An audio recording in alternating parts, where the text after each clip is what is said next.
Happy Valentine's Day, everyone. It is Monday, February the 14th. I'm Shane Seeley, and this is the CBC Morning Report.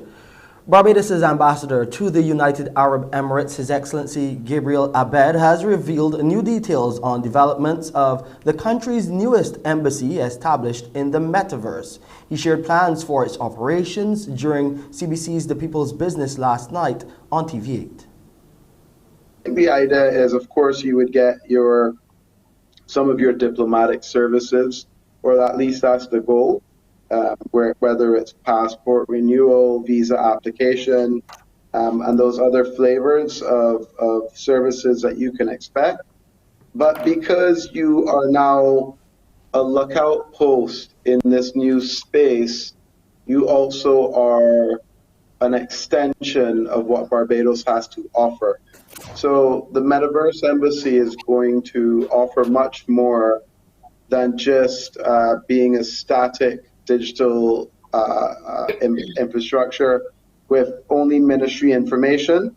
The goal is to pull in the other government services and bodies and have them fairly represented in a single space. Ambassador Abed also explained how users will be able to access, interface, and experience the services of Barbados' embassy in the metaverse. He says developers are weeks away from designing the prototype. It really is no different than a website, if we're being fair. It's just a website that's much more interactive and a much more 3D rather than 2D experience. Where we are right now is development still undergoing. We're probably weeks away from a prototype design. And once you have that prototype design completed, you can expect to then see the digital construction of the environment. And then finally, the ability for users to start playing and testing and utilizing various features. Of course, from day one, not all features will be there. This is just like any other building in the real world or any other creation in the real world. You have to start somewhere and take things in phases. So the first phase that comes out to the public will be fairly limited in what it can do, but it's the next phases and the idea being carried forward that matters at that point. Also giving his take on the development of Barbados' embassy in the metaverse is Secretary General of the Caribbean Telecommunications Union, Rodney Taylor. He says the move to virtual was critical for Barbados and many other countries in light of the challenges associated with the COVID-19 pandemic. Beyond the benefits of having the embassy itself, it is sort of positioning Barbados at the forefront of the metaverse. And yes, we spoke about as far back as 2006-07 in Second Life, other entities establishing institutions, including a virtual embassy like the Maldives, for example, in the metaverse. But this is a sort of a different paradigm, and I think Barbados is a clever move, right, beyond the actual benefits, to be able to position itself and be at the forefront of the conversation. And if you look around, you'll see also that St Vincent and the Grenadines is talking about having a virtual carnival. And I think it is sort of because of the advancements in the technology, but also because of the pandemic and the fact that a lot of the in-person events and meetings, even the carnival in Trinidad, which is such a big economic earner for Trinidad and Tobago, has not been held. Can you imagine that? For last year, this year there's a taste of carnival. So that has sort of forced people into how can we enhance the virtual experience. The Secretary General of the CTU, Rodney Taylor, speaking there on CBC TV8's The People's Business. We'll take a break here and come back with your COVID-19 updates.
Let's look at the local COVID-19 numbers now, as 4 more Barbadians, 3 men and 1 woman, have died from COVID-19. All of them succumbed to the virus on Saturday.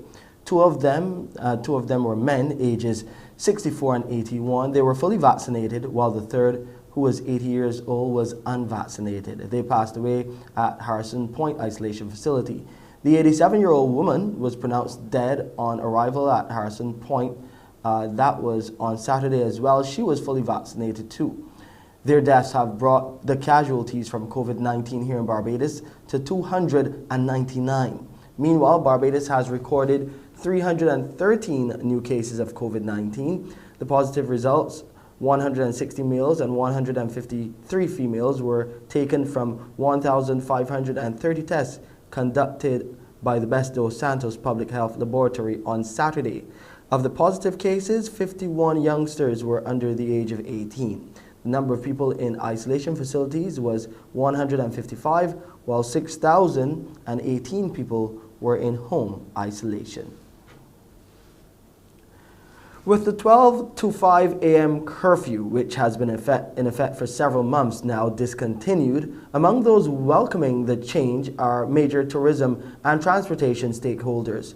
The Barbados Hotel and Tourism Association is giving government the thumbs up for lifting the curfew, which was a part of the COVID-19 protocols. The BHDA chairman, Renee Coppin, says members are delighted. Our direct tourism services members, in particular the catamarans, nightclubs and tour companies, are delighted to be able to return to full capacity. The restaurants have also signaled that they are extremely happy because it's going to have an immediate positive impact on service delivery, as they don't have to rush the patrons out of their restaurants, and they can now manage capacity in a way that allows them to be more viable. Critically, it's also going to help us to improve the ability of staff to get home without the stressor of the curfew. Our members do still have some questions regarding milestone events such as weddings and other occasions, where they are still unclear about restrictions on the number of persons in attendance. Ms. Coppin also revealed members are hopeful the move will eventually lead to a revision of entry protocols, making them more current and fit for purpose, while allowing Barbados to be more competitive as a destination. We are very cognizant of the strongly held belief by Barbadians that the tourists bring in COVID. However, we want to ensure that Barbadians are aware that this is not supported by the current statistics that we have in hand. Our stats point to a lower positivity rate in our source markets, which, when coupled with their higher levels of vaccination, means that we are actually at decreased risk from our visitors. We're also signaling that many of our competitive destinations have put in place simplified, updated entry protocols. These protocols include more recent testing close to arrival date using rapid antigen test, and these destinations have not had any commensurate increase in caseloads as an outcome of this decision. Over in the transportation sector, the Alliance Owners of Public Transport is happy with government's decision to allow public service vehicles to revert to full capacity. For the several months under various directives, passengers' capacity had been restricted to 75% or under at different times to avoid the spread of COVID-19. The AOPT's Communications, Information and Marketing Officer, Mark Haynes, says his members are happy with the move. The sector welcomes the news by government that the PSV sector can revert to the 100% capacity, and the sector hopes that this will be done to the benefit of the sector, which has been struggling for some time. And the situation in the sector, I would describe it, was somewhat dire for many of the operators in the system. So the fact that it can revert to the 100% capacity is something for which we had called, and we are glad that government has acceded to all requests in this regard. Going forward, Mr. Haynes says PSV operators will still be enforcing the COVID-19 protocols as safety is paramount. The position is no mask, no entry. If you do not have a mask, sorry, we will not be able to take you because we do not wish to put other people at risk. And people may use this opportunity to let their guards down. And this is something that has to be overly emphasized, that we have to be responsible. And it's not only a government's approach, it's not only government's responsibility, it is the responsibility of all the workers in the sector. Please ensure that all of the commuters wear their masks appropriately. If they do not wish to wear their mask or they present difficulty, please leave them where they are. Further afield, we hear that Trinidad and Tobago may soon receive another 150,000 Pfizer vaccines as the current stock of 286,000 will expire by month end.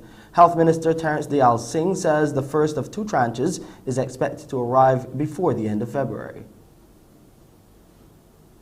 Health Minister Terence Dayal Singh says the first of two tranches is expected to arrive before the end of February. He says this comes after talks with U.S. officials and notes that there is no cost attached to the newly sourced vaccines.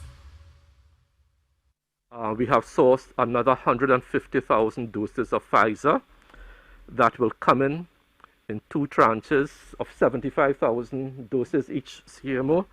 The first tranche will hopefully arrive before the end of February, so we continue our Pfizer vaccination thrust. As for the remaining 286,000 doses, the minister is urging especially school children who have not gotten vaccinated to do so before it expires. Authorities that donate these doses look at us very carefully to make sure we are not wasting doses. The 12 to 18 group, which is that school-age population, secondary school-age population, that can only use Pfizer at this point in time, 53,423 of those have been fully vaxxed, which is about 59% of that 90,000 estimate for the school population. Anti-vaccine protesters in Canada have begun moving their trucks off a key bridge along the U.S. border. It has been blocked since Monday as part of a protest against COVID-19 vaccine mandates there. Police in the Canadian city of Windsor begin clearing out demonstrators. The protesters have blocked the vital bridge crossing the border with the U.S. for days. You're holding a gun for no reason. Most are truck drivers who've led the protest against a government order requiring they be vaccinated against COVID-19 to cross over. Many drove off voluntarily, but others stayed on the street near the Ambassador Bridge, a small yet defiant crowd of people who say they will not give in. End the mandates, end the passports, and let us live our lives. We're sick and tired of it. About 25% of trade between the U.S. and Canada passes over the Ambassador Bridge. Auto manufacturers are especially reliant on the route and say they've been losing tens of millions of dollars during the protests. But many of those drivers transporting goods say they've had enough. And on Friday I can work and on Monday I can't. It's ridiculous. I survived this long. I'm a big boy. I can look after myself. I don't need the government to tell me what kind of medicine I need to take. The truckers' protest has resonated in other parts of Canada, leading to criticism of Prime Minister Justin Trudeau. In the capital, Ottawa, thousands of people gathered outside Parliament Hill on Saturday to protest against government mandates. And in Toronto, demonstrators marched on the streets, showing support for the so-called Freedom Convoy. 6:15 now on this Valentine's Day. Let's go to Pearson now to hear how he's sharing the love with you on the Monday edition of Morning Barbados. Pearson. Good morning, Shane. Good morning, everyone. Yes, it's Valentine's Day. Today we'll be taking a look at Barbados at work in CARICOM. In our conversations on CARICOM, as the Prime Minister is on a 4-day visit to Guyana to discuss a whole range of things. Ambassador Commission will join us to talk a little bit more about that. This week we'll be taking a look at some of the programs in the Faculty of Culture, Creative and Performing Arts. and how does that discipline redound to your particular benefit? So stand by to hear more from the Dean and one of the lecturers in that faculty. And this morning too, we meet a Bajan Afar. He has quite a story to tell. You'd want to hear it from all of his travels and a whole lot more. So join me at 6:30 for Morning Barbados. It's back to you, Shane. Thank you, Pearson. Up next, you'll hear how a leading real estate company is showing Barbadians the love, helping them with home ownership. That story and more on the other side of this break.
Former Deputy Speaker in the House of Assembly, Ezra Aline, is weighing in on the recent constitutional amendment, which focuses on appointing opposition senators where there is no opposition leader.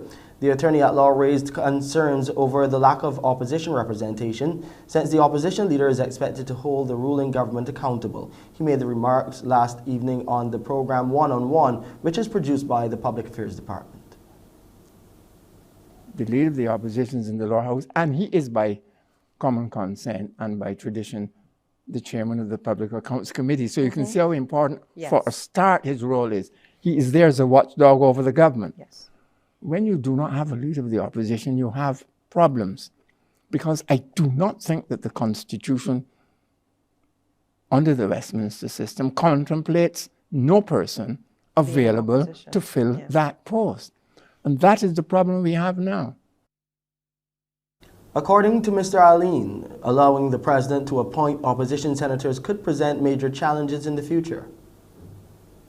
Even if the president had that power, appointing senators, other than independent senators, is a possible hornet's nest, because you are dealing with politicians. You're dealing with political posts.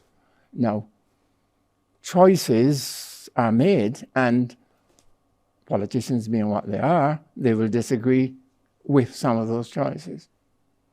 And therefore, we need to know what can be done when you do not have a leader of the opposition, and you need to fill those two Senate positions within the framework of our Constitution. A leading real estate company is on a mission to help more Barbadians with home ownership. It's part of the charitable drive of Terra Caribbean this year, and the Chief Executive Officer, Senator Andrew Malalu, has been outlining the company's plans to assist in this regard as he spoke exclusively to the Morning Report. We would like every person in Barbados to be able to own their own home. And there is still a large set of, a large part of our population who have not been able to reach home ownership.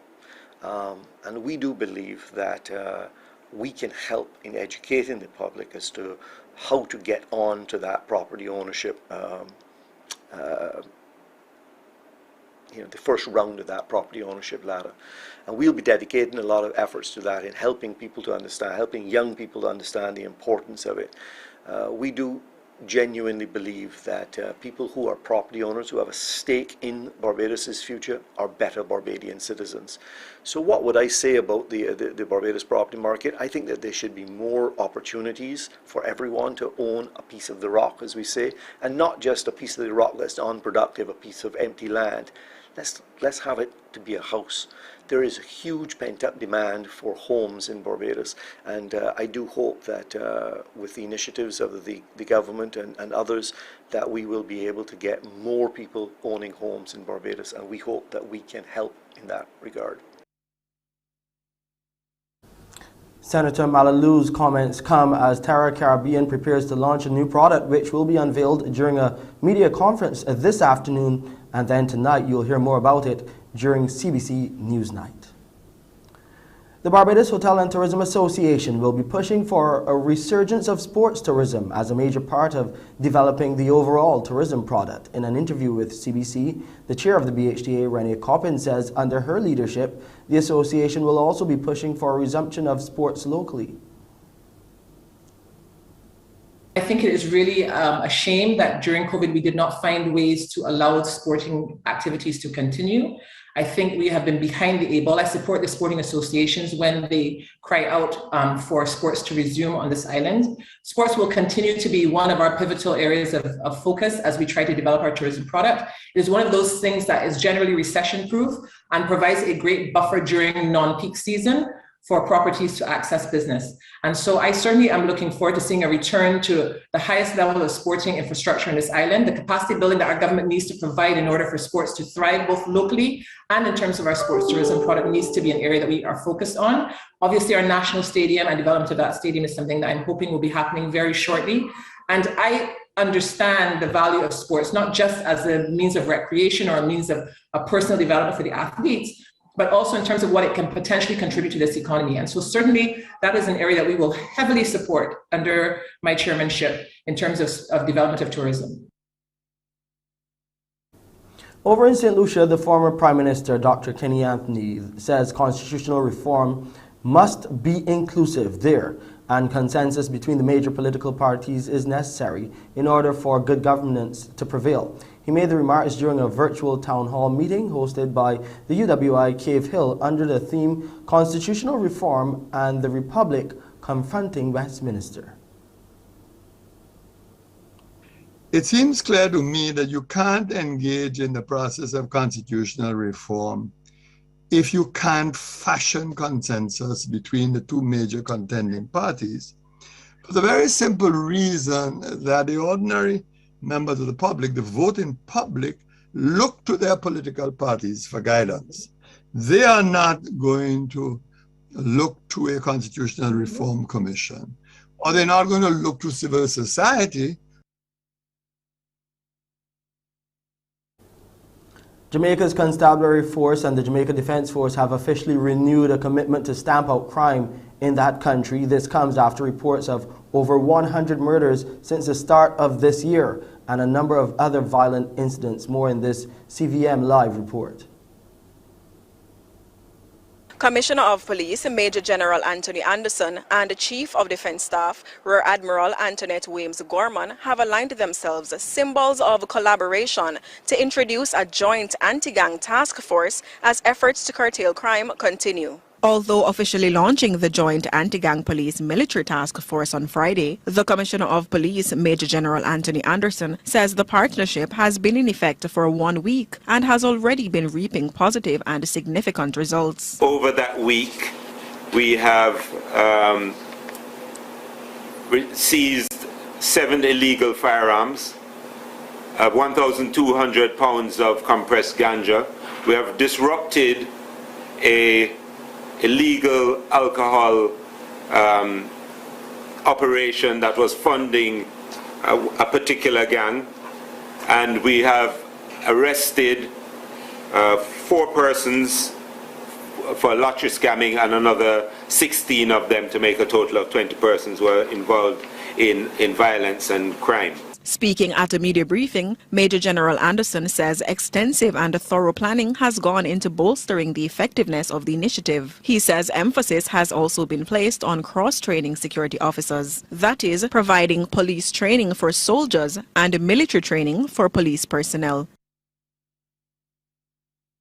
Over in the Bahamas, their newly established Arts and Culture Commission is on a mission to stimulate the public's interest in the creative and performing arts. More details in this Our News report. The Bahamas is on the brink of losing its cultural identity, according to Caroline Vogt-Smith, who chairs the Ministry of Youth, Sports and Culture's newly established Art and Culture Commission. Because we cannot be stopped or delayed because of this disease, while our country is falling apart and we are losing who we are as a nation. We are being dominated by others. While we might appreciate them, this commission is about Bahamianization, which is the ultimate goal, Bahamian or nothing. A number of ambitious targets and goals were outlined in the Commission's first meeting, including more Bahamian productions, the export of Bahamian-made products, and real opportunities for Bahamian artisans to achieve success in the local industry. Because I believe that some artisans can make a career of their talent as opposed to having to live in foreign countries because there's no opportunities to work in the Bahamas. And we envision the return of many of our sons and daughters of the soil to contribute to the building of our nation culturally, because the opportunity has now arisen. Vogt Evans is pushing for better facilities for the arts and culture industry in the Bahamas, but she acknowledged it cannot be done without a collaborative effort between the private and public sectors. Voters in Switzerland have approved a near-total ban on tobacco advertising despite strong opposition by the government. Those backing the ban hope it will discourage young people from taking up the habit in a country with one of the highest rates of smoking in Europe.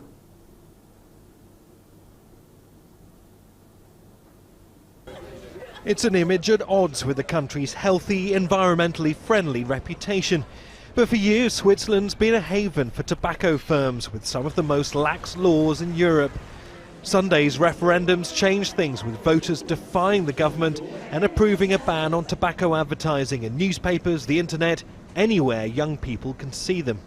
It's laughable that for 2 years now, a health policy to fight COVID-19 has been in place. And now we really have the opportunity to introduce a new health policy, yet the Swiss government has advised people to vote no. For me, it's obvious that we have to vote yes to the ban. Those backing the ban say the government's opposition is down to the presence of the world's major tobacco companies. Several have their headquarters here, and the industry generates more than $6 billion a year for the Swiss economy. But the old economic arguments no longer hold sway. There are 9,000 smoking-related deaths a year in the country. The impact on its health system is now at the forefront of people's minds. I voted in favor of banning tobacco advertising on minors. I think the only argument of the opponents was the collapse of the Swiss economy. I don't see how it is linked. Maybe I didn't understand well, but it seems more important to me to protect children from tobacco.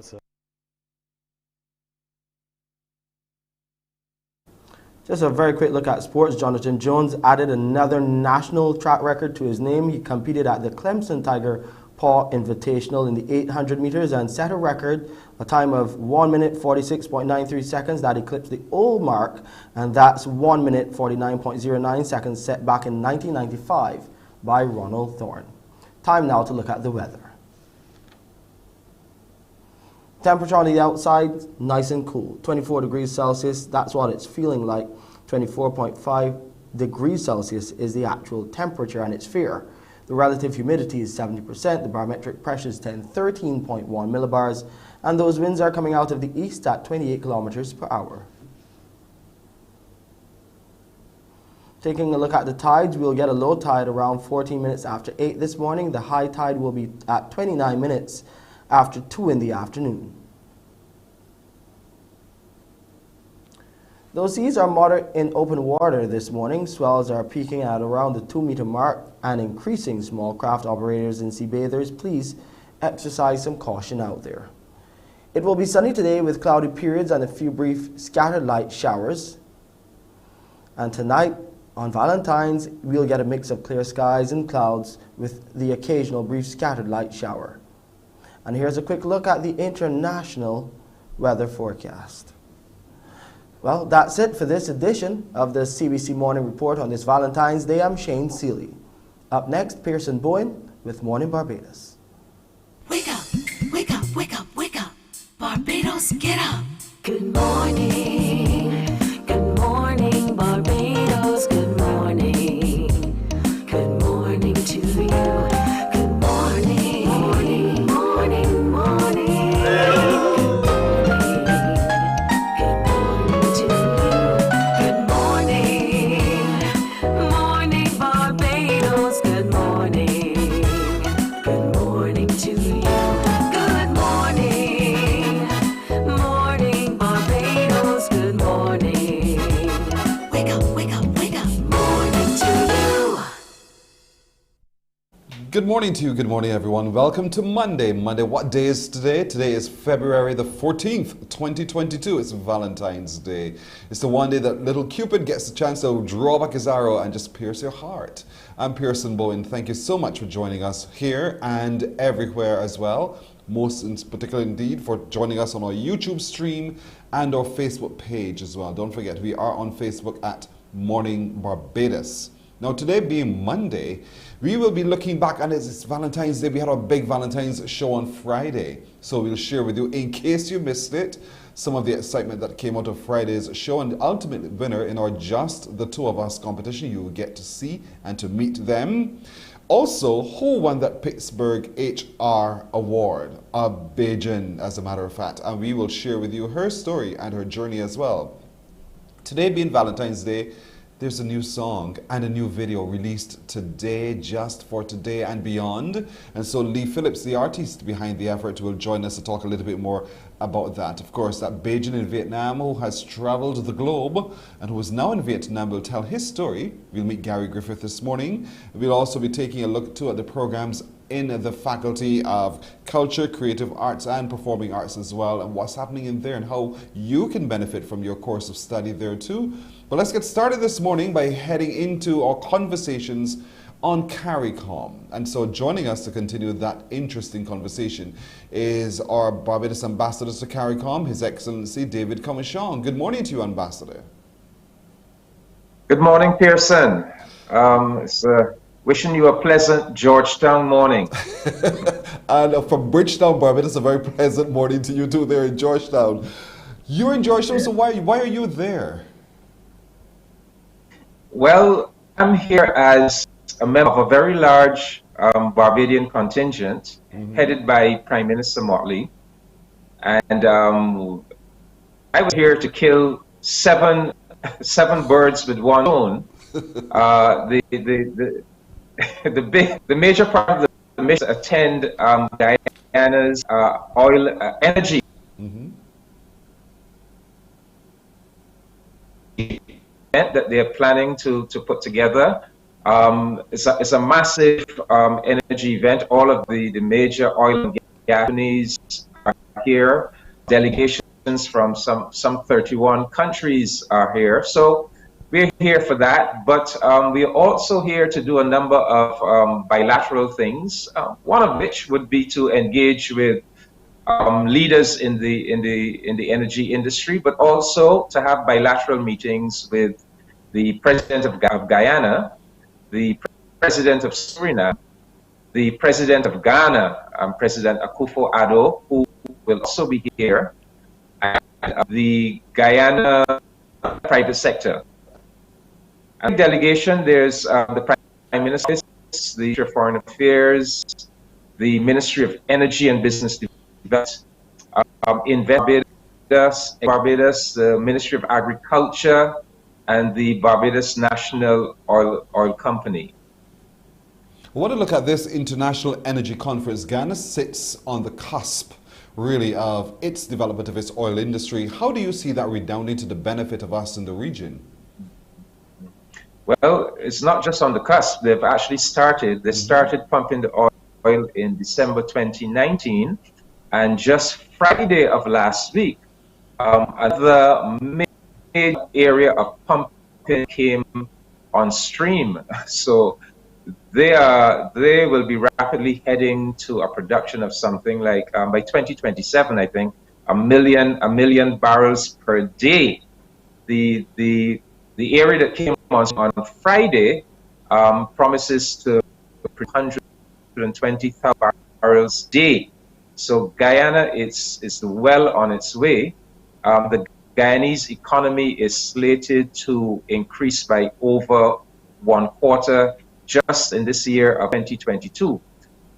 So we had a working dinner with President Irfan Ali last night, and he made it clear that they're going to use the revenue coming out of oil and gas to many sectors of the economy.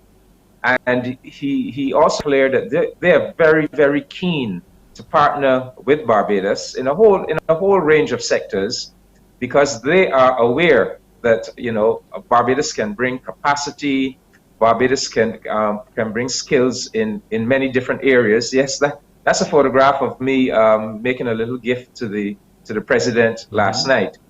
And in fact, he later on addressed a gathering of the Guyana private sector, and he said to them that he wants them to engage with the Barbadian private sector, that as far as he is concerned, the oil wealth that Guyana is going to be enjoying must fuel not only Guyanese development, but must fuel development across CARICOM. And that he is envisaging Guyana having a very special developmental relationship with Barbados. So the whole range of developmental areas, Pearson, from tourism to agriculture, agro-processing, you name it, renewable energy. Although they will be doing oil and gas, they're very keen to use the revenue from oil and gas to develop renewable energy sources in Guyana. So those are areas in which we can work together. Housing, Guyana timber, they're very keen to train some of our people they produce these new houses that can be constructed, put together in about a week's time, and they're very keen to share that with Barbados. So everything is on the cards. Everything is on the cards, and Yes, us Barbadians, we've traveled over the years to Guyana to find employment and to help develop there as well. Are those part of the discussion? Is that also a part of the discussions, opportunities for Barbadians to come and be a part of the industries as they begin to burgeon there in Guyana? Yes, of course. And that's one of the reasons I really want to push forward with this, encouraging Barbadians to get involved in the CARICOM Skills National Program. I'm very encouraged by the fact that our government is anticipating a major effort in training Barbadian artisans, because once they qualify for the CARICOM Skills National Program, jobs anywhere in CARICOM except the Bahamas, which is not a part of the CSNE, but anywhere in CARICOM, those jobs are open to them. So yes, Barbadians, skilled Barbadians, not just in construction skills, but the whole range of skills, and Barbadians capable of providing services should be looking at Guyana, because a 1/4 increase in your economy in 1 year, that is telling you that there are all kinds of spillover effects. They're developing hotels in Guyana. They're developing highways, roadworks, housing. So you name it, they're going to need the soft skills, the advertising, the architectural skills, the engineering skills, medical skills. They're also developing new health services, a new hospital. So the whole range, there's a whole range of possibilities. And yes, Barbados and Guyana has had a very close relationship dating way back into the 19th century after slavery was abolished in Barbados, because the plantation had such a hold over the working population here in Barbados. Many of our people left Barbados heading for greener pastures, and Guyana was one of the places that they went to. So a lot of the black population here in Guyana, the African population, is actually descended from Barbadian migrants. Yes. And in the country as well, it's hard period. Many Guyanese came to Barbados. Yes. And so the two countries have really helped each other to develop. And so this is just another phase in that process. One of the activities while there's holding talks with the owners of capital, what do you see to be the focus when you have those discussions, and what do you see to be the possible outcomes of those discussions? Well, the private sectors are going to be working together. On the delegation, you have here the leader of the Barbados Chamber of Commerce. So at the level of the private sector, they are developing relationships. And so from my position in the Ministry of Foreign Affairs, I'm in place as the Barbados ambassador to CARICOM and the High Commissioner designate to Guyana. We have former Senator Althea Wiggins. She's the Prime Minister's special envoy, and she's working on developing all of these business relations between Barbados and Guyana and Suriname. We also have the Guyana consulate in Barbados. We have on the ground here in Guyana our honorary consul, Captain Jerry Govaya, who is a leader of the private sector here in Guyana. So all that is really required is for the business people to decide on what are the projects they want to undertake. They are going to have a very strong supportive team in the Barbados Ministry of Foreign Affairs, the Guyana consulate in Barbados, and on the ground here in Guyana. I've been assuring business leaders, look, it is for you all, it's for you all to have the vision.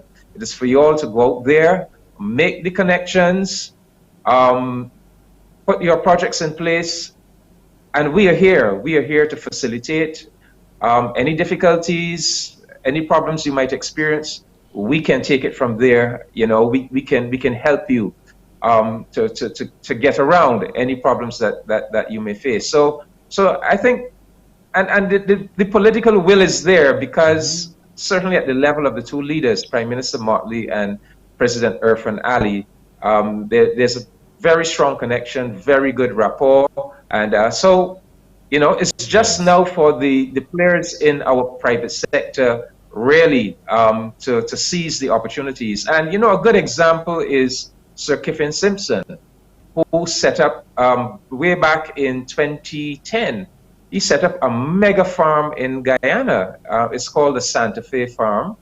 It's a farm of 30,000 acres. Now let that sink in. The entirety of Barbados' agricultural space is 100,000 acres. This is one farm of 30,000 acres. 8,000 acres alone in rice. And so he has been a pioneer, really. And I think that we really need to engage with the Santa Fe farm, because one of the things we are thinking about doing in Guyana as well is outsourcing some of our agriculture to Guyana, because the land here is really so plentiful. But so we have that model, that Santa Fe farm. But in addition to Guyana, I want to stress that we will also be engaging with the President of Suriname. Right. We have something called the Broca Pondo Development Program with Suriname, where many of the things that we are planning to do with Guyana, we are planning to do with Suriname as well, because the two countries are very similar. They're button bound. Yes. very large countries. And so the Brokopondo program was somewhat interrupted by COVID. So I think we're going to use the opportunity to engage with the president of Suriname to get that program going again. We are also going to be meeting with the president of Ghana, and we have a lot of work. You know, we just set up our embassy in Ghana. Yes. We have Mr. Philip there as cultural and trade attaché doing his work. And so it's a good opportunity to engage with Ghana and through the president of Ghana to kind of give a push to some of the initiatives that CARICOM had undertaken last year with the African Union. So it's going to be a very exciting 4 days, and a lot we can accomplish. You have a lot of work cut out ahead of you, and I expect a report next Monday. That's your task now. So we'll be catching up with you next Monday, should God spare life, to get a report. It sounds very exciting. It sounds as if all of the possibilities are there for real growth and real development, real change. And I look forward to hearing more out of this exchange today. Thank you so much, sir, for joining us. Thank you, Pearson. It's my pleasure as usual. You're very welcome. Ambassador David Commission, our conversations on CARICOM. We'll take a quick break here. And when we're back, we're looking into the Faculty of Culture, the Creative and Performing Arts at the University of the West Indies at KPhil. Stay with us. Morning, morning, morning. Good morning. Good morning to you.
Morning, morning. Good morning. Good morning to you. Education is a lifelong activity, and so last week we walked into the Humanities and Philosophy Department. This week we're going into the Faculty of Culture, Creative and Performing Arts at the University of the West Indies, because we want to know what's in there and how we can all benefit from the programs that flow therefrom. Joining us this morning is the Dean of the Faculty, David Akombo, and with him is Amanda Cumberbatch, a lecturer in theatre there. Good morning, both of you. Good morning. Good morning. Thank you so much for joining us. There's a balloon there next to you, Amanda. I wonder what that means. Happy Valentine's Day. Likewise to you. Thank you so very much. We'll start with you, David Akombo. You're the Dean in the Faculty. You know, for a lot of people watching today, when they think culture, creative and performing arts, they're thinking just get out there and perform.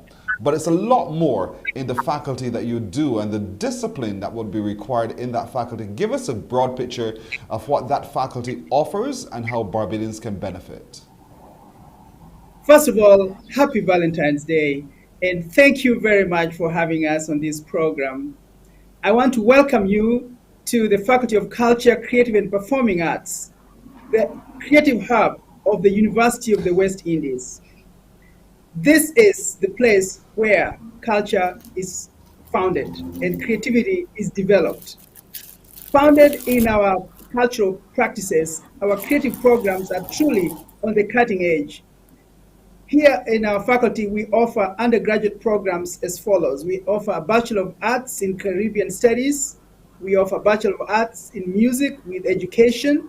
We offer Bachelor of Arts Bachelor of Fine Arts in Creative Arts, which includes film, music, and theater. We also offer Bachelor of Fine Arts in Dance. Not only that, we also offer postgraduate programs. We have a Doctor of Philosophy in Cultural Studies. We offer Master of Arts in Creative Arts. We offer Master of Arts in Cultural Studies. And we offer Master of Philosophy in Cultural Studies.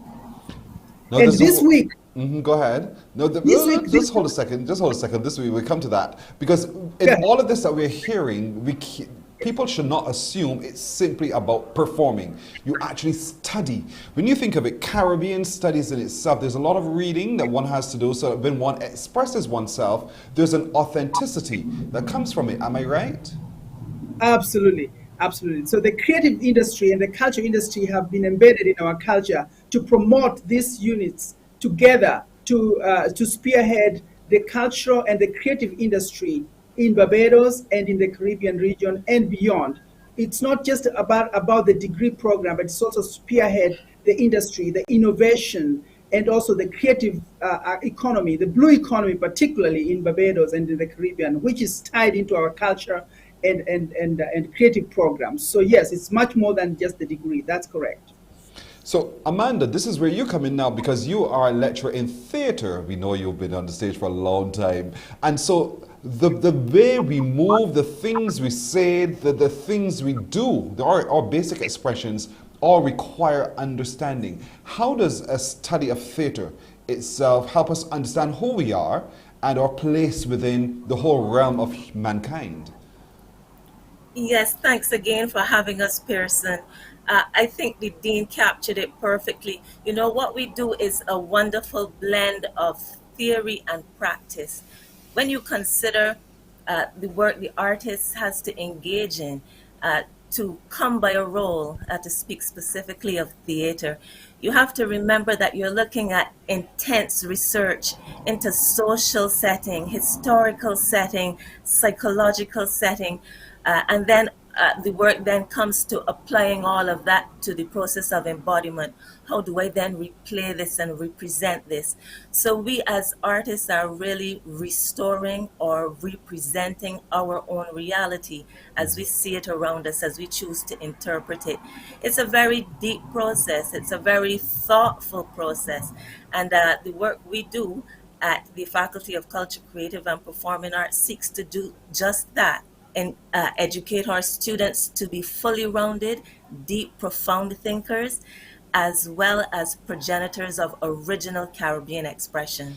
And that redounds to the natural society in Barbados and in the Caribbean, really, when you are a deep thinker and then you actually do it. And that's what the faculty, I believe, also offers, because you have people who create, as in write scripts and draw those kinds of things, and then you also have the person who lives it in that performance as well. So you're really capturing two sides of the equation and doing it very well in one faculty. What does it take to qualify Mr. Akombo to be a part of this faculty so that we can live out our best expressions? Oh, wonderful. First of all, we are a very, very open culture. We are interdisciplinary. We, in fact, embrace other disciplines, students from other disciplines, and we want to open our faculty to the community to continue their educational development in the creative arts. We want to partner with the creative artists in Barbados who want to develop their skills further, but we also want them to share those skills with our younger Barbadians and Caribbeans so that we can have this generation of creators and cultural artists for the generations to come. So we are we work with the individuals from primary to secondary schools, and also those who have graduated who want to begin a new career in the arts. We can also streamline them to help them achieve their goals and niches as they so desire. When you think about it, Amanda, really, you know, there was a time when people looked at the arts and thought, oh, that's just a plaything. But suddenly, for whatever reason, it has now become a real source of income, a real source of not just expression, but revenue. Let's talk about the real benefits that redound to an individual once they come into the cultural arts and really express themselves. myself a part of that generation that bridged that gap. Certainly when I came onto the quote-unquote semi-professional, professional theater scene in Barbados, many people were still working as volunteers or doing it for the love of, as a hobby, amateur dramatic, so to speak. There were a few people who insisted on being paid, and because of their qualification or experience, they were being paid. Well, I'm talking about the the late 80s and the early 90s. Yes. Now in 2022, we have institutions all across the Caribbean that are producing very highly skilled, extremely talented artists. So of course they expect to earn a living from the work they do. And not only that, the structure of the industry globally has changed. You would know that for decades now, this discussion of funding and support for the arts has been a major feature of many discussions globally, the importance of the arts economy, as Dina Combo was referring to just now. So that we in Barbados know that for us also to succeed, I mean, we are as talented as everyone everywhere in the world. I've seen this from my own life experience. And it is for us now to also make that leap, that transit to the point where we acknowledge that an industry needs to have a particular infrastructure to help it to grow and develop. And that's what we're seeking to do here in our unique faculty. Indeed. And so this infrastructure of which you speak, Dean Akombo, you know, on this show in particular, we have seen so many expressions of creativity by our young people in particular. Let's talk about how this week they can use the opportunity to learn more, to be even more excited about what the UWI offers. What's happening this week? So this week, as Ms. Cumberbatch has highlighted, we are now opening our space for the public. This week, Monday, today, for example, February the 14th, until Friday, the 18th of February. This is our faculty week at the Cave Hill campus at the University of the West Indies. During this week, we have made provisions for everyone to come into our faculty via Zoom or go online to our website and experience the many classes and programs we provide for both undergraduate and graduate students. So for example, during today, Monday, February the 14th, Dr. Stephen Walcott will lead a session in his course known as the Caribbean Popular Music and Society. It starts at 1 p.m. and it's the first of our taster sessions for the week. So come join us at 1 p.m. or go online and view our virtual 360 tour of the faculty and our virtual dance experience. Our discussions on Caribbean art are also there on that website. And we look forward to seeing you in the Faculty of Culture, Creative and Performing Arts this week. All are welcome. Parents, students, prospective, or those who are thinking of diversifying their careers. So that's what we have this week coming. All right, but today it's at 1 o'clock. Is it going to be at 1 o'clock every day thereafter, or at varying times? Well, we have a full roster. Go ahead. Yes, Ms. Cumberbatch, go ahead. I was going to say we have a full roster of events. Feel free to go on all of our social media platforms, Faculty of Culture, Creative and Performing Arts. The Dean mentioned the music today, but we will be having open classroom tasters all week. Please check for the times because it will vary according to our timetable. We've got exciting discussions, seminars, many student activities to enjoy as well. I've seen some of the videos. They are just beautiful. The students have gone all out. Wow. And so all across the day, morning to night. On Thursday, I'm inviting everyone at 2 p.m. to join my theater taster open session. My level 3 students will be rehearsing their play. Wow. Thursday at 2, we have to be there. Of course, you'll go to capehill.uwi.edu, capehill.uwi.edu. Then you're going to be looking for the Faculty of Culture, Creative and Performing Arts, and you will see the whole schedule. Follow them on social media as well, and you will see everything that we've been talking about and how you can avail yourself of the information, the experience, and the excitement of all of the programs thereof offered in that faculty as well. All week this week, this is where we shall all be. So remember, go to the website, kphil.uwi.edu, and link to the Faculty of Culture, Creative and Performing Arts, and we'll talk some more. So thank you so much, Dean David Acombo, and of course my good friend Amanda Cumberbatch, lecturer in theatre arts at the UWI KPhil campus. We'll be checking in with you throughout the week to hear more of what's been happening there. Thank you. Thanks for Thank having you us. too. Have a You're great very day. welcome, and likewise. Morning Barbados takes a break here. We're coming back with more right after this. Morning, morning, morning. Good morning. Good morning to you.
Good morning to you.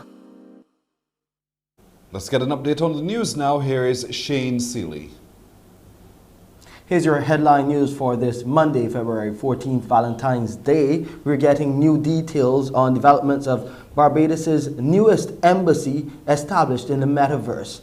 Barbados' ambassador to the United Arab Emirates, His Excellency Gabriel Abed, revealed plans for the embassy's operations during CBC's The People's Business last night on CBC TV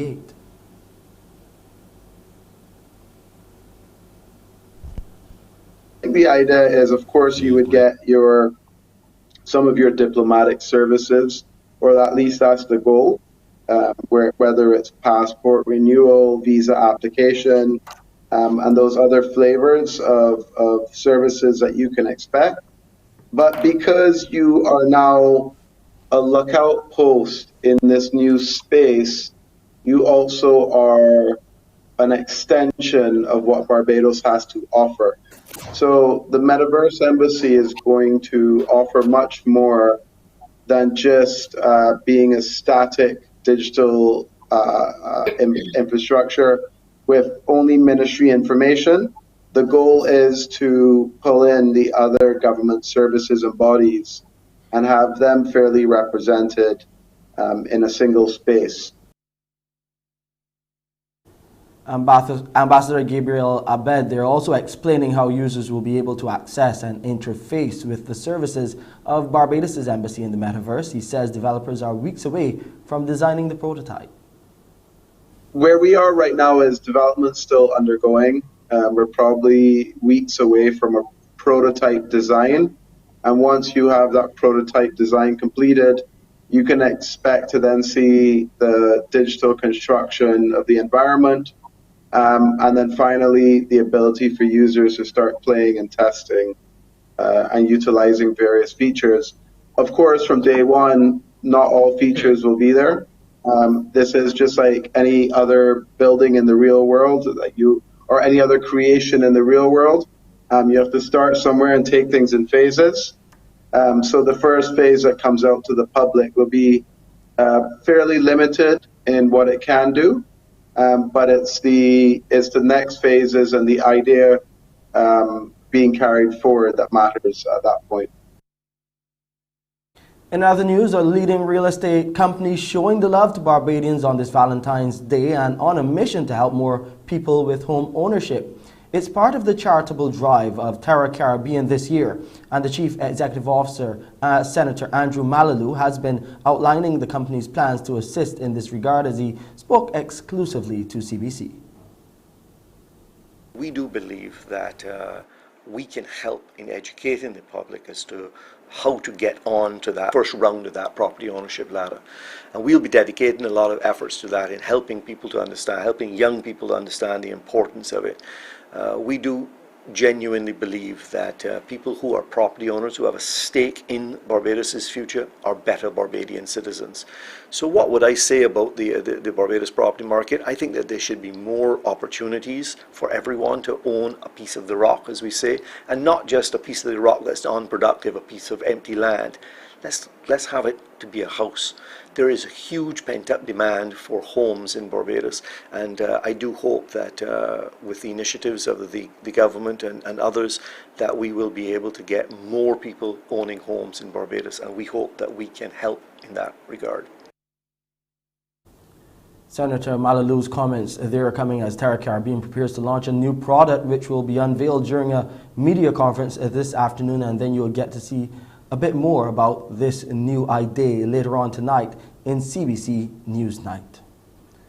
The Barbados Hotel and Tourism Association has welcomed the government's move to end the curfew. The 12 to 5 a.m. curfew has been in effect for several months as part of the COVID-19 protocols. The BHTA chairman, Renee Coppin, says the members are delighted. Our direct tourism services members, in particular the catamarans, nightclubs and tour companies, are delighted to be able to return to full capacity.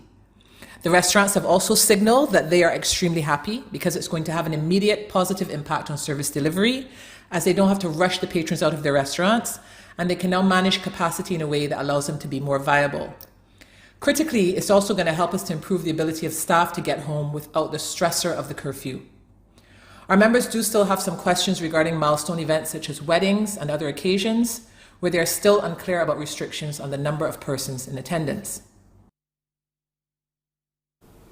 And looking at the local COVID-19 situation, 4 more Barbadians, 3 men and 1 woman, have died from the virus. All of them succumbed to COVID-19 on Saturday. 2 of them, ages 64 and 81, the men, were fully vaccinated, while the third man, who was 80 years old, was unvaccinated. They passed away at Harrison Point Isolation Facility. The 87-year-old woman was pronounced dead on arrival at the Harrison Point Isolation Facility. She too was fully vaccinated. Their deaths have brought the casualties from COVID-19 to 299. Meanwhile, Barbados has recorded 313 new cases of COVID-19. The positive results for the 160 males and 153 females were taken from 1,530 tests conducted by the Best dos Santos Public Health Lab on Saturday. Of the positive cases, 51 youngsters were under the age of 18. The number of people in isolation facilities was 155, while 6,018 people were in home isolation. And that's your headline news for this Valentine's Day edition. I'm Shane Seeley. Back to you, Pearson. Shane, thank you very much. We shall take a break here and we will be back with more on Morning Barbados. Morning, morning, morning. Good morning. Good morning to you.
Morning, morning. Good morning. Good morning to you.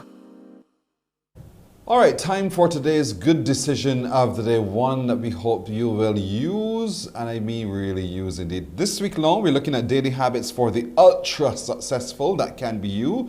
Today's is number 1, being productive instead of busy. Successful people understand that productivity is a key component of their success. Maximize your time working by spending it on the most valuable tasks instead of on lower value tasks. Spending time on identifying the most important tasks and then fiercely protecting the time in your schedule to work on those tasks. Instead of taking on hundreds of to-dos, focus on doing just a few things incredibly well. That way, you make such fast progress and achieve amazing things. Busy work has no place in the schedule of a high performer. So what are you today? Are you a high performer, or do you want to be a high performer? Do you want to be ultra successful? So focus, use your time wisely. Instead of taking on hundreds of to-dos, focus on doing just a few things incredibly well, and you reap the success on your productivity journey. So be productive instead of simply being busy. That's our good decision of today. We'll take a break here. We're coming back with more on Morning Barbados. Morning, morning, morning. Good morning. Good morning to you.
It's 14 after 7 o'clock, and Lord knows we've gone to the other end of the world for this Bajan afar. His name is Gary Griffith, and he is in Vietnam. Good morning to you, Gary. Good morning. First of all, what is the time in Vietnam at the moment? Okay, so right now, time in Vietnam is that's about 6:15 p.m. So it's actually 11 hours ahead of Barbados. Okay, 11 hours. So has it been a good day, or day hasn't unfolded yet? Is it a good day we should expect? I'm just kidding you. I'm just kidding you, Gary. All right. Are you the same Gary Griffith who we see interacting on the Facebook page for Q100.7 FM?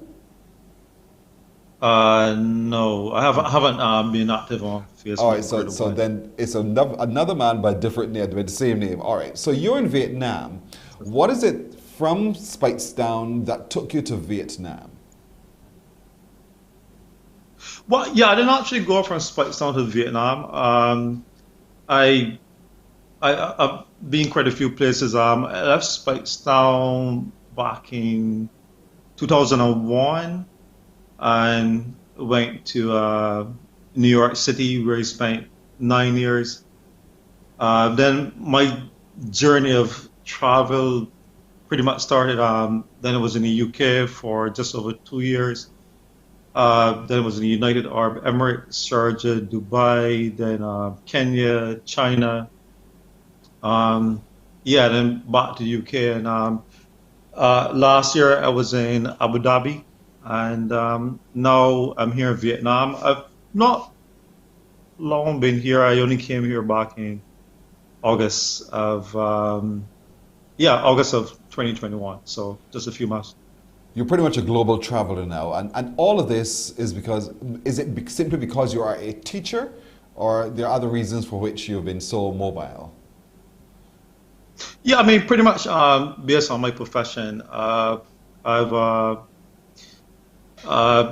like I said before, left Barbados in 2001 to take up teaching in New York City with the Board of Education. Well, then Board of Education is now called Department of Education. And then after that, I went to the UK. But pretty much after UK, I started teaching in international schools. And I think especially because I teach physics, there always are vacancies for physics teachers. So, yeah, right. So, I just... So what's life like in Vietnam? Well, I think life is not very typical right now in Vietnam because actually when I came here, the country was still under a partial lockdown. Mm-hmm. So restaurants were closed, beaches were closed, but things are now, getting back to normal. But Vietnam is still, pretty much of a third world country. It started to develop. A lot of the business from China is starting to come here because, cheaper labor costs. There is some tourism to Vietnam. There's some lovely beaches and so on. And it has a rich history. So, yeah, I mean, it's a pretty nice place. If you're looking at the same thing I'm looking at, can you describe what we're watching right now? Yeah, actually, that was my, I went into work about 2 weeks ago, so I just decided to videotape as I walk because where I live does not depict typical Vietnam. And I thought to myself, this is an excellent opportunity to get a video that would, memories. This is more typical Vietnam. Narrow alleyways, and the only thing missing from there is the motorbikes. There are a ton of motorbikes. Oh, there you see. There you go. Yes. So generally, people would use the motorbike to move from here to there and everywhere. And in terms of food, how are you dealing with the change in your palate? You get accustomed to certain kinds of food here in Barbados and the UK, perhaps the USA, and now you're in Vietnam. So what do you eat? Yeah, that's the thing. In Asia, because I've also spent some time in China, a total of 4 years. I've learned to go to the supermarket and be very selective, and I've learned to cook my own food. Oh, really? So that's as much as I would say. You've learned to survive. In other words, learn to survive. Language. Another one of the things that we have to adapt to when we're in different places is, how people communicate. Has it been interestingly challenging for you to be able to be understood and to understand? Yeah, very good thing that you mentioned there. It could be a challenge, but I would say right now in 2022, there are ways to partially get past the language barrier. My best friend is Google Translate. So, when I go out and when I communicate with people, you can use Google Translate to even in some places, you could actually speak in a Google Translate and it would actually speak back in the language of choice.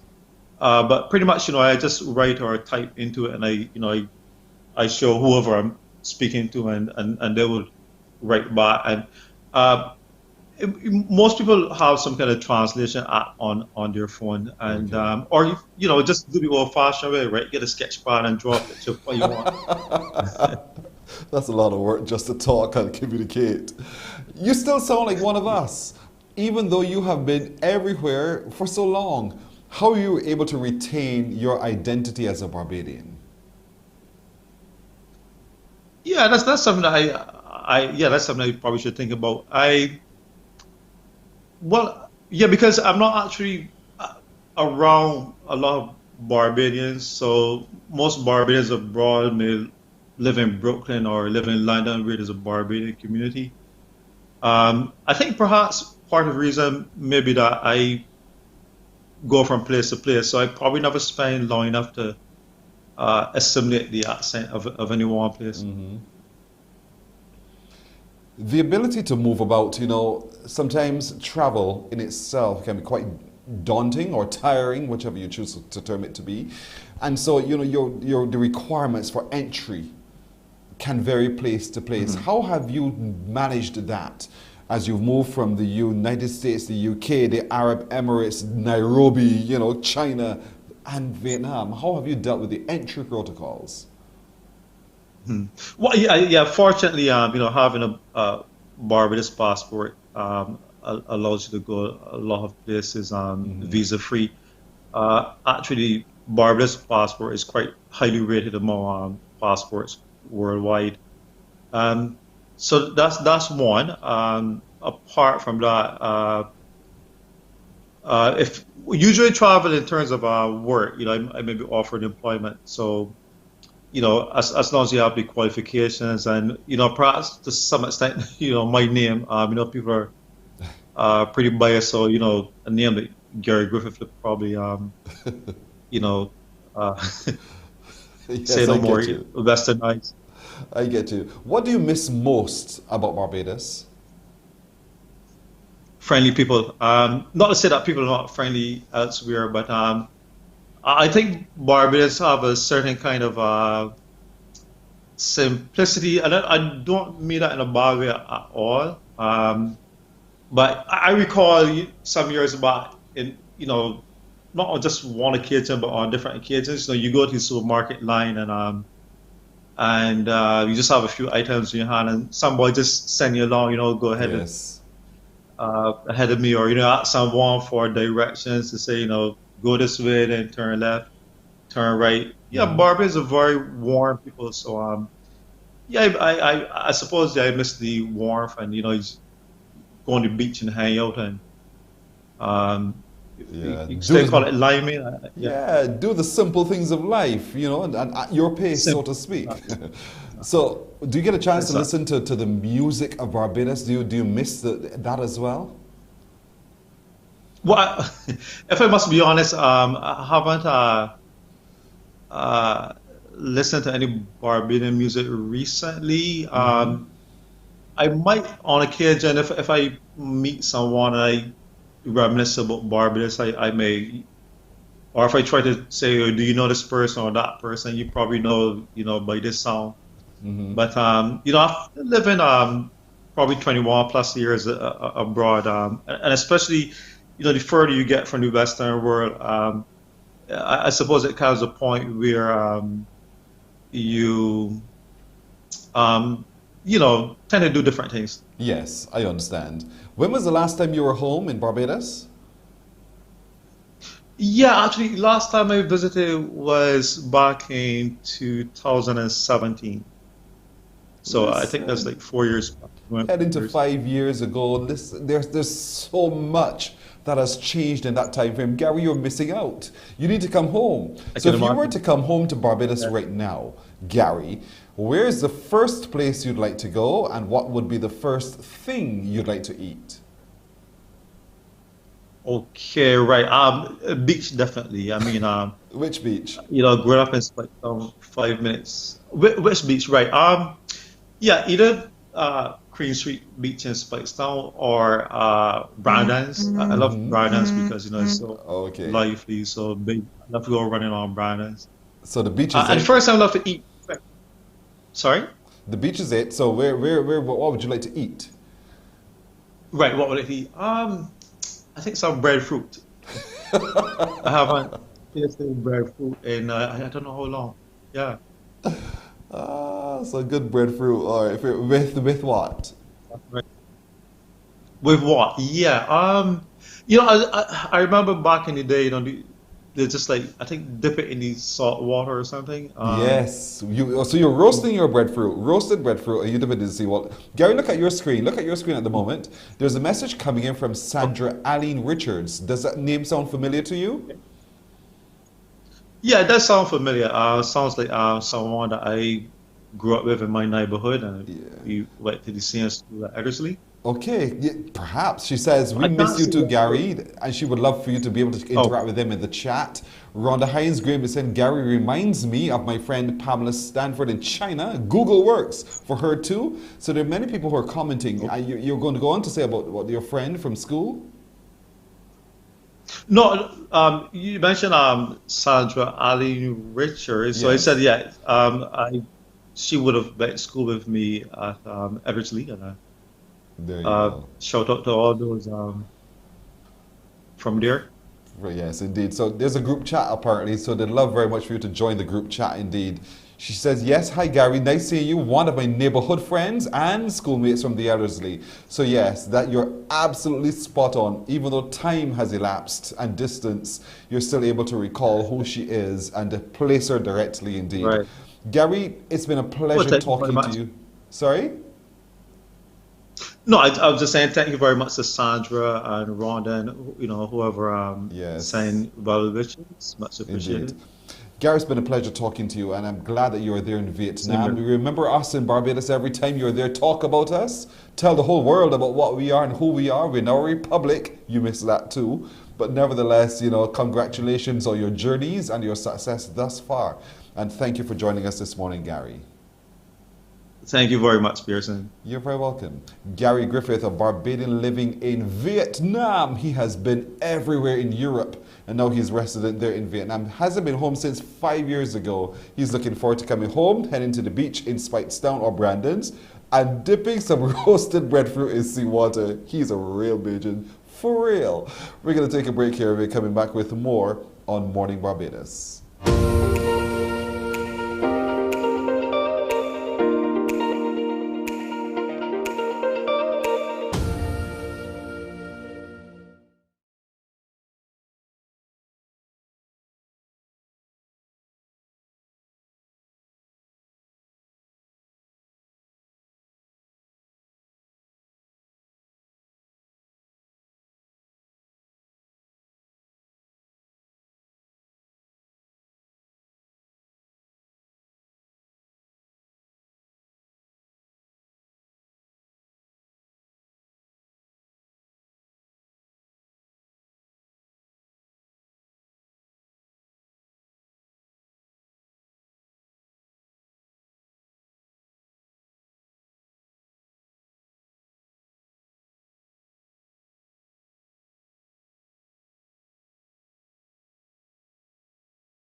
Morning. Good morning. Good morning to you. Baby. your day, what you doing with your night? I think you should come and spend it by my side. Been dancing around this moment, acting kinda shy. Wanna put my body on your body tonight. So that's Lee Phillips indeed. Lee will join us now. If you know Lee and you know her music, Lee sounds when she's live like the record. Lee works with the Barbados Coalition of Service Industry. Lee is so look, she's there. Lee Phillips. Good morning. Happy Valentine's Day to you. Good morning. Happy Valentine's Day to you. I see I wore the great color. We're matching. Yes, smart girl. Smart girl indeed. But great minds always think alike, right? That's right. That's right. Indeed. So Lee, here we are on today, Valentine's Day, February the 14th. A brand new song dropped today, is it? That's right. This morning. So here it is, folks. You're hearing it and you're singing it first with us, if I dare say so. And so the song is called Bomb, a Body on My Body. Tell us a little bit about the song. All right. So Body on My Body is basically a fantasy about, you know, spending time with your romantic interest, which is why we dropped it on Valentine's Day. It's all about love. It's all about partnership, romance. It was produced in Barbados by Mad Mixie, and then it was shot by Lava Level, which is also Mad Mixie. Mm-hmm. So he does both production and videography. And it co-stars, we dropped a visual this morning, and it co-stars another creative from Barbados, Buff Poet, and then we have a long list of people who helped to bring it to life. So the set production was done by Crown D, and we had Sleepy did this on the lighting. We had Simply Sheet Makeup on the makeup. We had a whole bunch of people coming together to make this happen. This is fantastic. I mean, always wonderful when our creatives on the island are creating and bringing out new music. And you've done so many releases recently. It's stunning. How do you find the time to be in that creative space to do so much? Well, honestly, it's not as easy as it looks most of the time.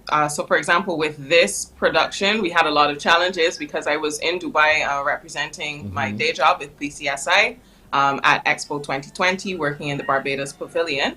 And then as soon as I came back, it was kind of a mad rush because we usually close in December for a bit.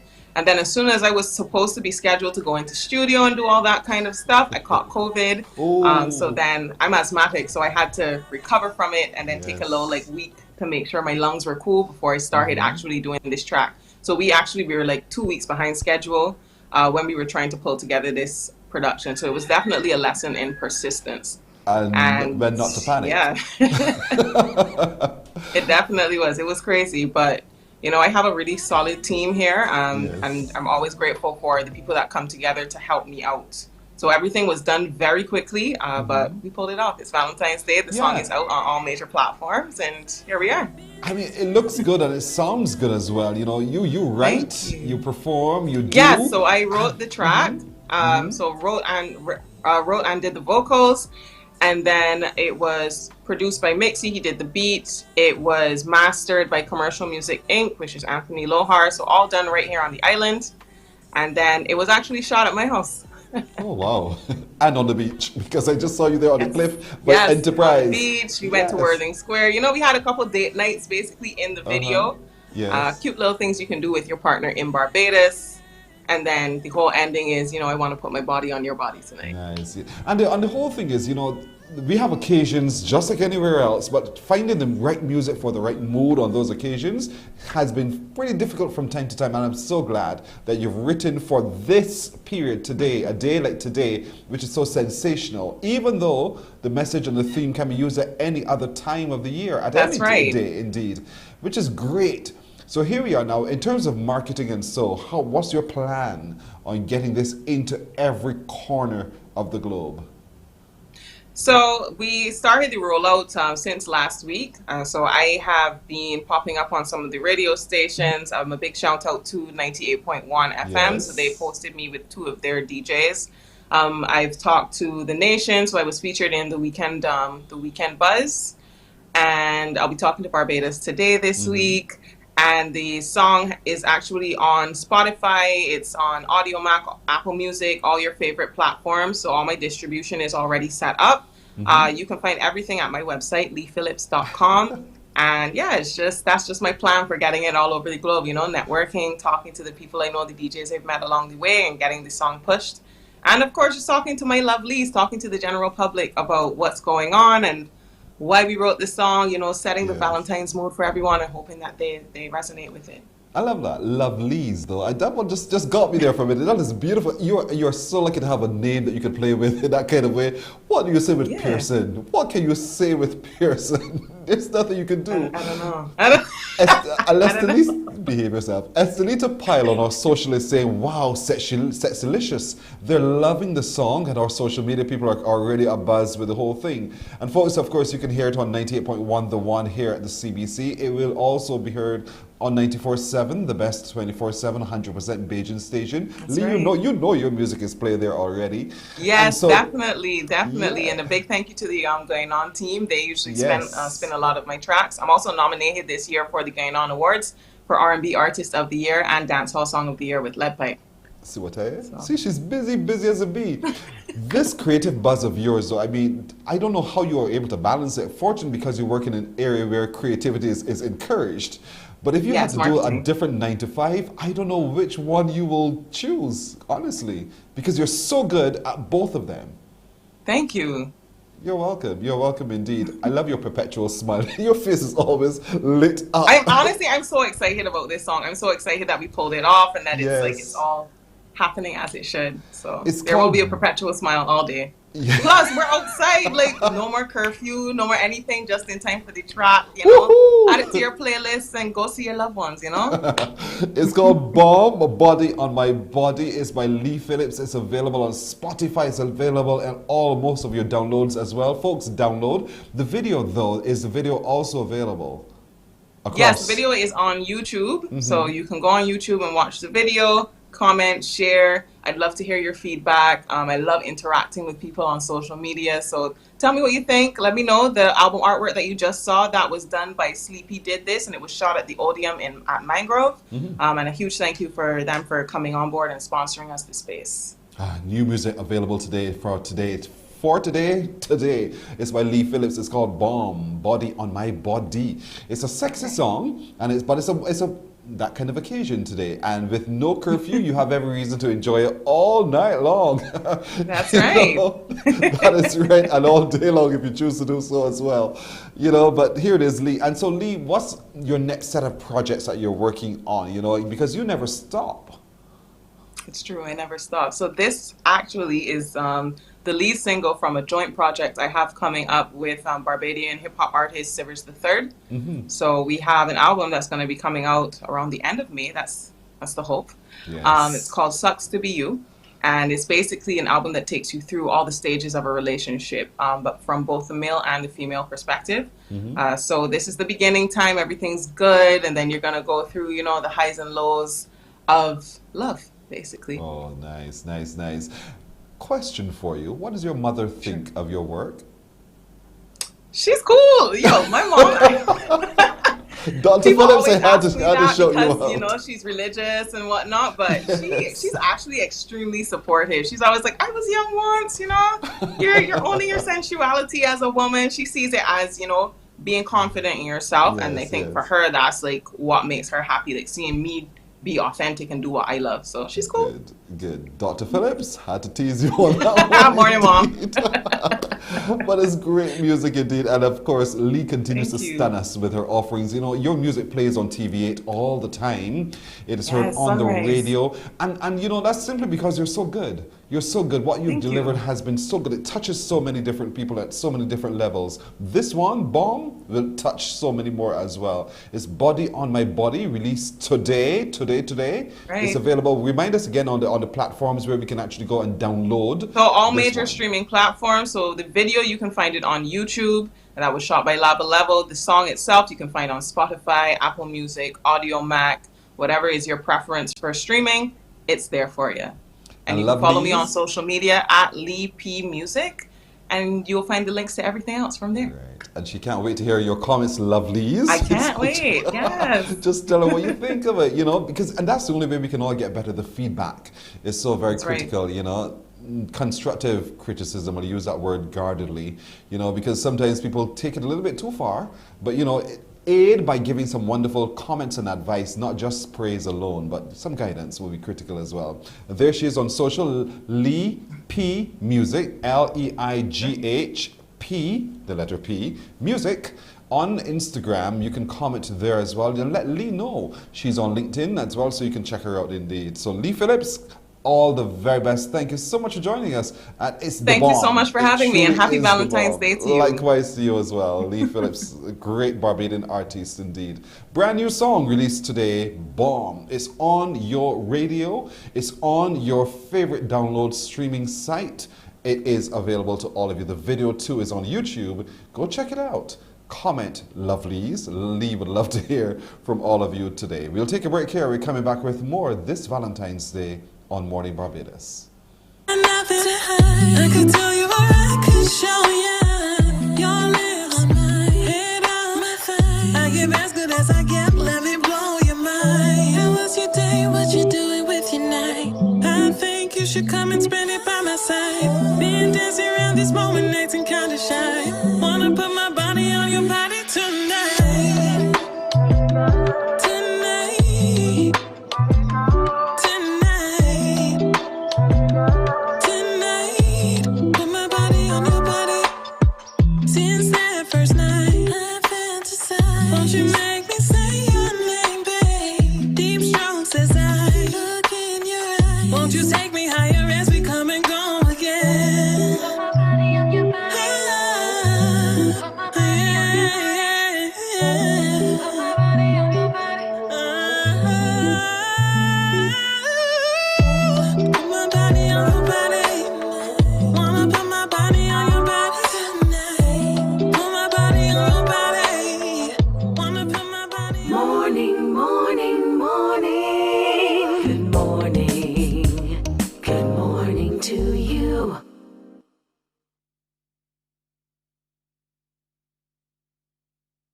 Morning, morning, morning, morning. Good morning to you. So it's 19 minutes now to go to 8 o'clock. You know, on Friday, today being Valentine's Day, on Friday we had our special Valentine's show because all month long, pretty much, we've been asking you to send us your video, 1 minute length video of just the two of you, because we wanted to share your love story with the rest of the world. We had so many entries, and so we wanted on Friday to have 3 couples, the final 3 that we picked, to be a part of the show. Only 2 were able to be a part of it because one of them could not, owing to matters beyond their control. But you know, we wanted to recognize Jamelia and her young man. Thank you so much for entering the competition as well. We went all the way down to Infinity on the Beach. Beautiful property, stunning property. And a big thank you to Renee Coppin and her crew, Crystal and all of them who've really went overboard really to help us and accommodate us on that morning. Really though it was, we got through, and certainly in getting through we had a ball. TCA Party Rentals, thank you for coming on board as well. So I had a chance to sit and talked to a couple couples. And I want to share with you now the love story as shared to us by this couple, Danielle and Adrian. Danielle could not make it on the show because she was otherwise engaged, but she came in via virtual, and Adrian was there with us. So let's take a look at their love story.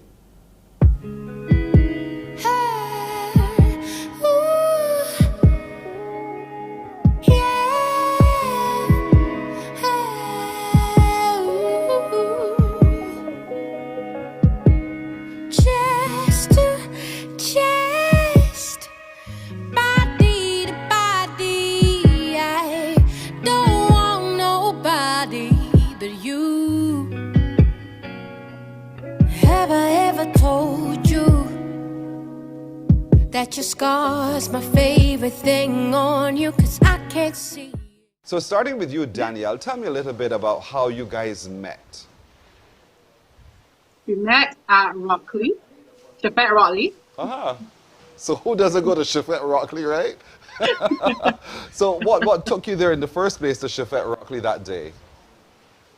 It was a night actually. I went there with some friends, and we just wanted to get a simple bite, and because I love Chapet. Yes. And we just went there for so this little bite, and then while they're waiting to decide what I wanted to get, I looked across and I saw this handsome gentleman sitting there. Everybody thinks they're handsome. What was it about him that you thought he was so handsome? Was it his beard? Was it the way he carried himself? What was it? Both, Pearson. It caught my eye. Both the beard and the way he carried himself caught your eyes. That is sweet.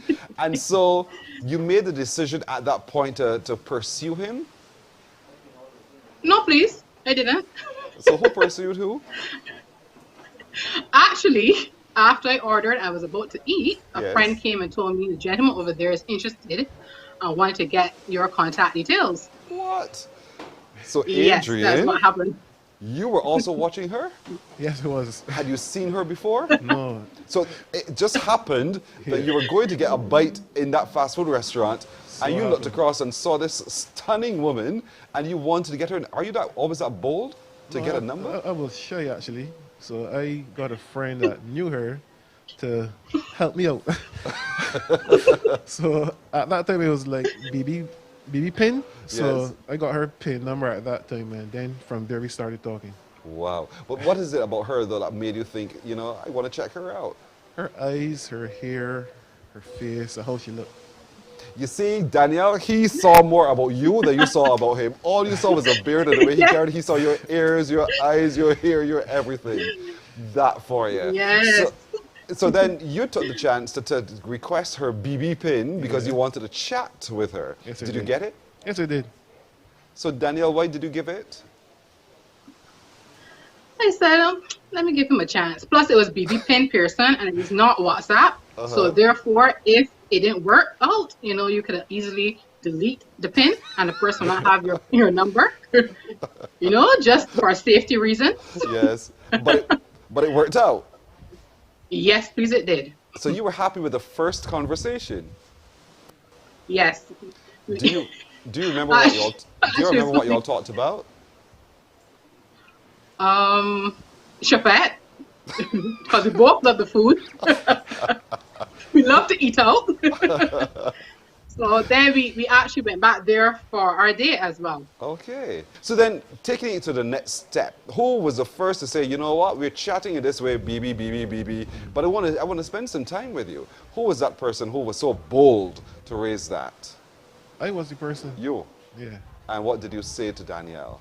I did it the old-fashioned way and asked if she could be my girlfriend, basically. So you phrase it as the old-fashioned way. Why do you think it was? I don't know, because I don't think young people do it like that nowadays, really.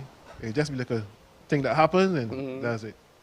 So you asked her, would you be my girlfriend? Yes, Do you remember that, Danielle? Yes, please, he And did. did your heart flutter? I was nervous. I started perspiring, and then I said yes. Yes, she said yes, Adrian. She said yes. And that must have sailed you to the moon. Yes, it did. It felt really, really good. Oh man! And then, wow, you had your boyfriend and girlfriend, and so ever since then it's been like that, boyfriend and girlfriend, right? Yeah, it was. You're like gonna that. move to marriage stage. Yes, we're actually planning on getting married. Another planning. Listen, I feel like Cupid this morning discovering all of this. So that's the big plan. Yes. Yes, Danielle, this year, Pearson, this year. This year? Yeah, this year. In what particular Yes. month, Danielle? November. So how come you're so confident it has to be in November? Well, I decided actually, I said that I wanted it to be in November because my birthday is in December. He proposed actually on my birthday night. Mm-hmm. You see, that's so then important. I said we can keep it close right, to the so then I birthdays. said You will we- never forget. Exactly. Very true. So then I said November because then in December, then we will be together to celebrate my birthday officially as a couple. Oh. So to me, that is a romantic, moment there, Yeah, especially. indeed. So she took control until. She really did, So he is born in October, she is born in December. They're hoping to get married in November, right there in the middle. Smart, smart, smart. That's Adrian and Danielle. Of course, you would have seen the spectacular view of Infinity on the beach. We were sitting right there on the water's edge and next to the pool as well in the restaurant Sea Fans. It was just a beautiful morning. That was one couple. Then there was this other couple, a face that you are very familiar with, those of you who've been into Bridgetown Duty Free, formerly Cape Shepherd. This is the story of George and Catherine. Take a look.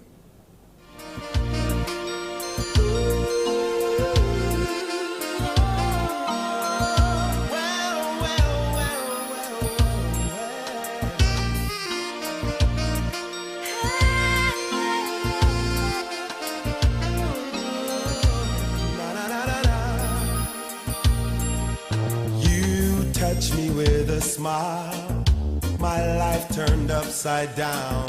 I had to write a song, hey, and hope that it would bring our lonely lives together, together. What a story, what a fairy tale it is indeed. Let us introduce you now to George Mears and Catherine Hart, who are our entrants. Good morning, welcome both of you. Hi, good morning. Hi, good morning. I am sure everybody watching this saying, well, I know him, he's from Cape Shepherd. Yeah, for over 20 years. Wow. Whose decision was it to enter the competition? Actually, it was my decision. Actually, my hand didn't even know that I entered the Really? video. And I was contemplating whether I should or shouldn't. But I decided, you know what? I know they said 1 minute. The video is over 4 minutes long, but let me just send it in and see what happens. So, Catherine, you had no clue? I had no clue. No clue whatsoever. So when did you find out? Then he came home from work. He said, honey, I have something to tell you. And I don't know how you're going to take it. I said, just tell me. And then he said, I entered us in the CBC competition. I said, what? Yeah, that was her reaction. But are you a prankster in that kind of way? Or are you the kind of guy who loves to give surprises? In a way, I know that she would take it well eventually when she really found out. But I just said, as I said, I just took the chance and entered the video and let's see what happens. Catherine, are you gonna take his surprises? Well, he always surprised me, and I love him very much for that. Oh. Because only yesterday, when he was at work, I was watching the video at home, and I got emotional. Every time I watch that video, I get emotional. What does it mean to you? Why do you get so emotional? Because it's love. It's love. In the video, it shows all aspects of our love. Different location, different aspects of our love, like on the beach, right? And when we were out, different videos and so on. So then I get all emotional. Each one of those pictures actually tells a little story. Yes. That's why she gets emotional, and it brings back how much we've been through, and the different elements of our life together. So at least you got a man who remembers. Yes. Some couples where the man does not remember. Yes. So who met who first? Who saw who first? Actually, I saw her first. We met just over 4 years ago. And I saw her, and I've been watching her for a little while. But did she know you were watching her? I am not sure. I'm not sure she did, but we met at a restaurant that we eventually, two of us eventually ended up working at. Yes. And I asked her for her number, and I was kind of surprised when she went and brought back the number for me. And we met. I'm not a person that gives my number, so it was like, that what my this number? handsome gentleman come up to me, my angel, and I don't give out number. I just give him my number. It was like, wow. So there must have been something. What way were you so comfortable and confident you could give this man, your angel, the number? Because he is very handsome, and he just got my eye. Yeah. Oh, so you were watching him too? Yes, I was. So the first time you connected then, so who was it? You made the first move. You asked for the number, she gave you the number. But you could get a number, you could just toss it somewhere, you think, nah, I can't call, I'm too afraid to call. I was actually waiting till I get home to actually message and, contact. And I was surprised that when she answered me back, and we started dating, and it went from there. Wow, that is sweet. Yes. Catherine, I can see why you wanted to cry. Yes. That is so sweet. They were having so much fun, I'm telling you, they were having so much fun. Hold You in a Song, that great classic there by John King and Alison Hines indeed, and that's what they entered with. So, it came down then to a decision, and the production crew had to work hard because we had a game on, we did all sorts of things on that day. And so the decision was taken to recognize the love, just the two of them, to have that 2-night, 3-day stay at the very beautiful Infinity on the Beach, and let's show you who won. So we've come to that decision-making time, but first we want to reward each of our couples with a basket.